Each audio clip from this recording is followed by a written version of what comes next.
Hi, Ayra. Today I want to talk about something generally invisible. We don't usually think about it, but it quietly shapes entire economies, the lives of individuals, and entire civilizations. Language. We know that there are multiple languages in the world, and different regions speak different languages. But the idea that I'm talking about here is basically the language that you speak at home or use on a day to day basis without much effort. That language and the language in which business is done, whether it's in your immediate environment or at a global scale. What happens when these two languages, the language you easily speak almost as a native language, and the language business is done, when they are same versus when they are different? In a society that those two are same, think about a farmer who never went to school, but his family has been in agriculture for generations. And in that society, the language of business and the language they speak at home is the same. This farmer has access to all the information and knowledge around the world without having to really think about it too much. What that means is basically, let's say on a given night, before going to sleep, that farmer is able to open up the internet or open up the news and listen to what agriculture produce is commanding the highest price in the global markets, or which produces at a shortage, or which countries are importing a specific kind of produce the most. Based on this information, he can decide what to grow next and whether he wants to export that produce to get a better price or whether he wants to sell it locally, right? And listening to all this, he gets to know that, let's say, Brazil is importing a lot of avocados, for example. Now, he can set up an avocado farm and figure out how to set up the export process. So he calls up a business consultant, asks him how to set up a business export process, and the business consultant says, "Hey, it'll be great if you can build a brand around your farm so that whoever is importing knows the quality of it and understands what kind of agriculture practices you're using, whether it's organic and no pesticides and whatever, right?" So essentially, this farmer can now become a business owner that has a strong brand associated with it, and he can also market the generational understanding of agriculture that he has and build a brand around it and sell his produce at a great price. Versus now, take a farmer that lives in a environment or a society where the language that he speaks at home is completely different from the business language that is either around locally or the global business market. What happens now is this farmer also has generational understanding of agriculture, right? And the soil and different kind of fruits and vegetables and different kind of plantations, right? But he does not have the immediate access to the global markets that the farmer one had. He does not have immediate access to hiring a business consultant that speaks a different business language, or that understands the idea of branding, or that understands the idea of setting an export focused business. So now this farmer has to rely on the knowledge that he has without having a live connection to what the global market prices for a specific produce is, or which kind of shortages are there, unless somebody translates that knowledge into their local language that is spoken and gives them that information, which doesn't always happen. So here we see that something as simple as language that we don't really think about can impact in multiple ways that we don't often realize. Give you another example.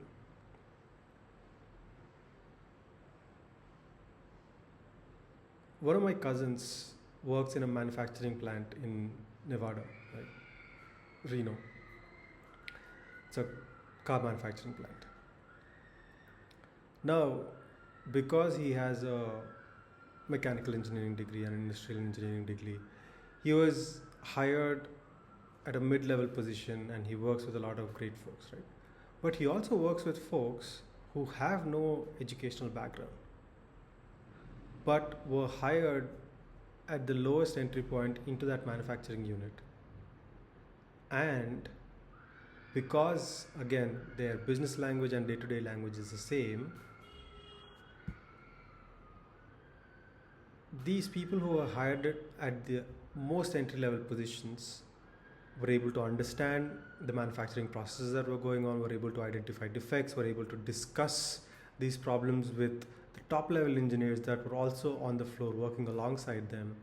And over years of accumulating that knowledge and accumulating those conversational skills and those business skills just by way of conversations, right, were able to grow in their positions and were able to get to the top. Versus now take a society where these two languages are completely different, and a person who is hired at the most entry level floor operations manufacturing unit typically ends up staying there because the language business is done, the language all of these defects are reported or measurements are tracked is in a completely different language from what they understand. So the best they can do is talk to their superiors in their local language and say, hey, these are the things that happen. And then whoever is the manager or superior goes on and files a report in a completely different language. The analysis is done in a completely different language. And then all of these people come back to these, again, floor associates and say, do these 2 or 3 things. And that's about it. There is no compounded learning that is happening. And even if it is happening, there is no way for these on-ground associates to then accumulate this knowledge and showcase their skills and again be able to converse with the rest of the stakeholders in a business language for them to be promoted down the line. There are so many cases like this that language has a day-to-day impact on.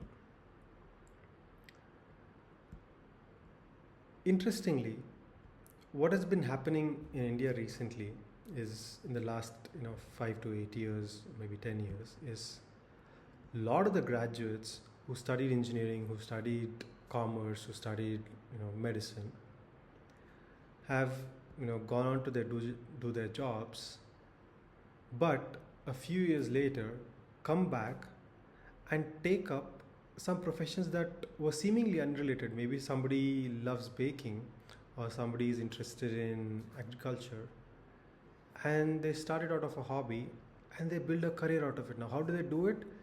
They've been exposed to the way these things are done across the world.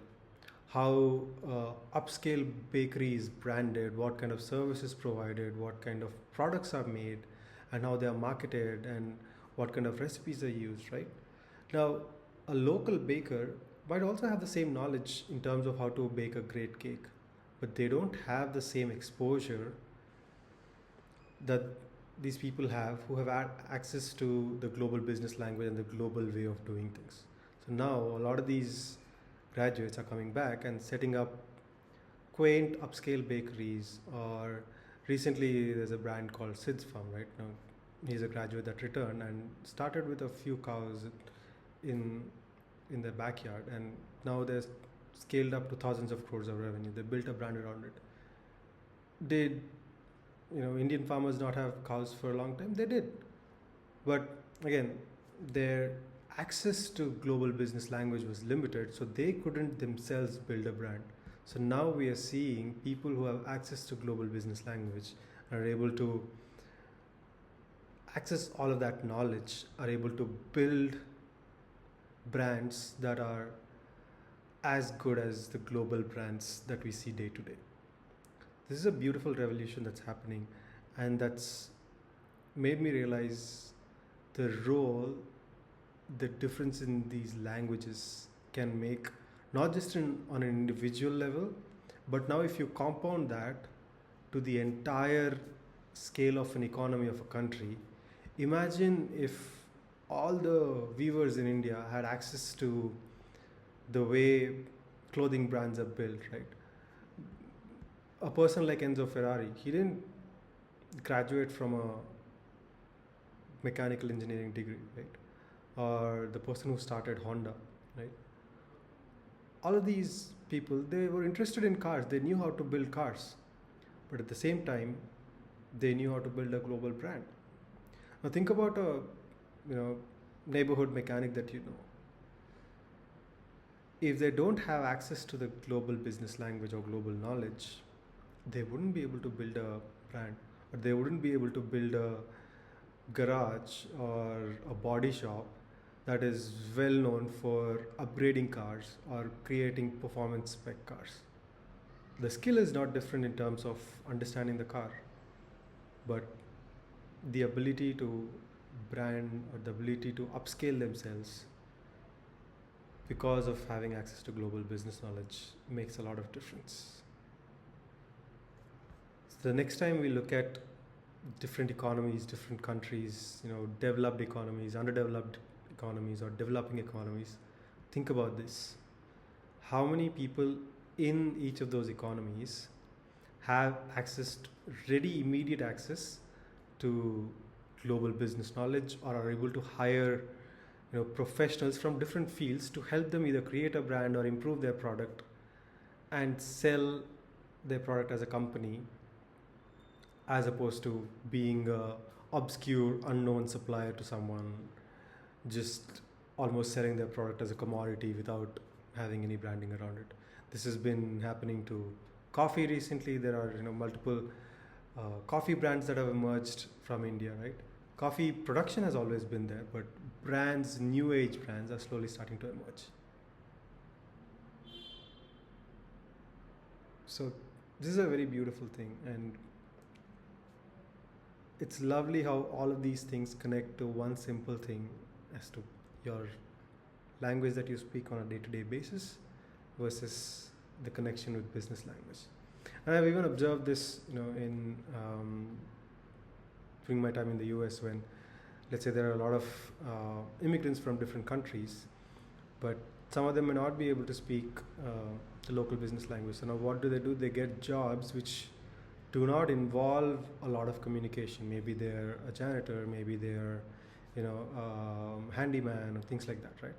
But some of them, when they're able to gain enough knowledge and are able to become proficient in the local business language, they then start to build a business. They start to build a brand around their cleaning service or around their gardening service, and then they start to gain a recognition for them and are able to provide better service and are also able to earn better revenue. So this is not just in India, it's world over, where the language that you speak versus the business language, if you're able to have access to the business language with equal level of proficiency, you're able to build businesses and brands are able to improve your income, but also you're able to provide employment to other people, which interestingly, when people from different socioeconomic levels are able to build these businesses and are able to provide services to supposedly people from higher economic backgrounds, it means the wealth is trickling down, right? So it also helps with wealth distribution, or Gini coefficient as we talk about it, in a given country. So all of these interesting aspects